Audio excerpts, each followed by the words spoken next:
Hola, bienvenidos. I am Professor Chris Davison, and I'm here to help you learn Spanish. This is one in a series of short videos that explain different concepts of Spanish grammar. The entire series of videos can be found on my website, vamostutoring.com, along with other useful information on class schedules and apps and other resources to help you on your journey to learn Spanish. If you have any questions, feel free to reach out to me and I can help you with class schedules, tutoring sessions, or all sorts of other useful information. Enjoy the video. Okay, well, let's get started with this video on learning Spanish. And here we're going to talk about possessive adjectives.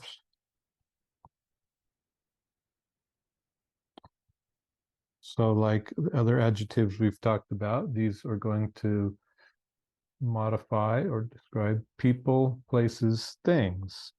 Okay, they're going to show possession. So again, we'll go through our list to learn the words first, then we'll talk about how they're used.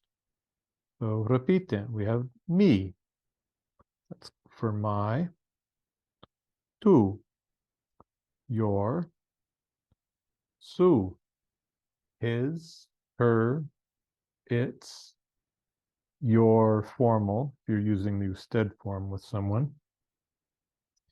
Then we have nuestro, repeat, nuestro, and this one will have a feminine form, so it could also be nuestra, right? Adjective ends in O, it's going to have a masculine and a feminine form. For our, then we have vuestro, for your or y'all's, right? Your plural. And again, ends in O, so it will have a feminine vuestra. And then again, repiten, su. So this su would be their or your plural, y'all's. Okay, so we have, these are the singular forms, mi, tú, su, nuestro, nuestra, vuestro, vuestra, su. So in English, these possessive adjectives aren't going to change. There's just one form. So it would be my cousin, my cousins, right? It doesn't matter. And if it's feminine, my aunt, my aunts, my uncle, my uncles, right? They're all the same. It's always my. Well, in Spanish, adjectives agree in number and, when possible, in gender. So mi could also be mis.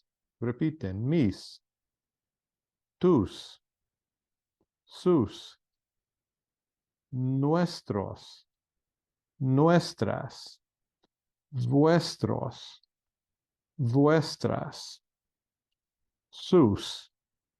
Okay, so their meaning is the same, but now they're referring to plural nouns. Okay, so if we are talking about mi casa, it's singular, mi casa, because casa is singular, and that's what it's describing. If we're talking about my books, we would talk about mis libros.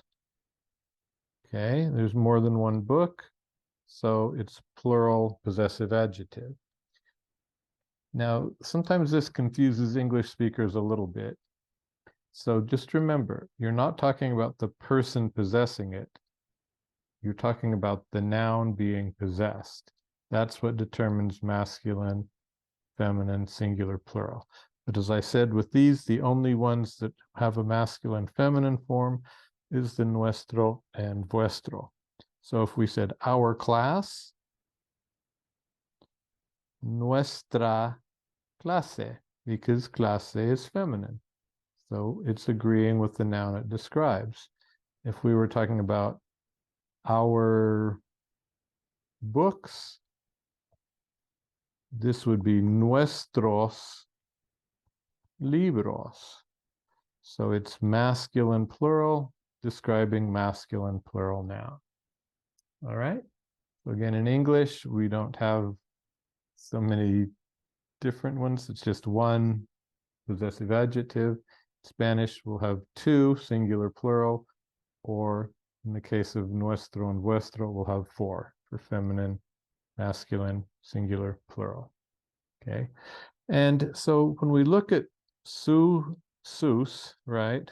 Su singular, sus plural, that can be a little confusing, right? Because su could mean what? Su could mean his, her, its, your, their, your plural, right? And then again, it could be plural sus, you're going to have the same sort of confusion. So what we can do with those is if there is a possibility of confusion, we can clarify it by saying it this way. So if it's like sus libros, and we're not sure whose books we're talking about, his books, her books, their books, y'all's books, right? We could say los libros de, and then go from there. So the books of, right? Los libros de, we could say los libros de él, right? Would be his books or the books of him.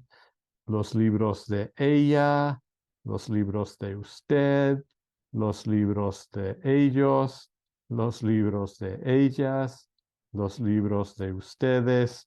So in that way, we can clarify who we're talking about instead of just saying sus libros. Okay. And again, this could happen if it were singular, right? Su casa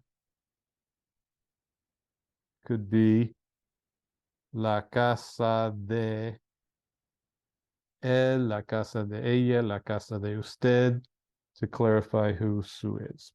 All right, well, there's our video on possessive adjectives. Again, feel free to reach out to me if you have questions and you want more explanation. All right. Muy bien. I hope you enjoyed the video. And remember, if you have any questions, just reach out to me at vamostutoring.com. Ciao.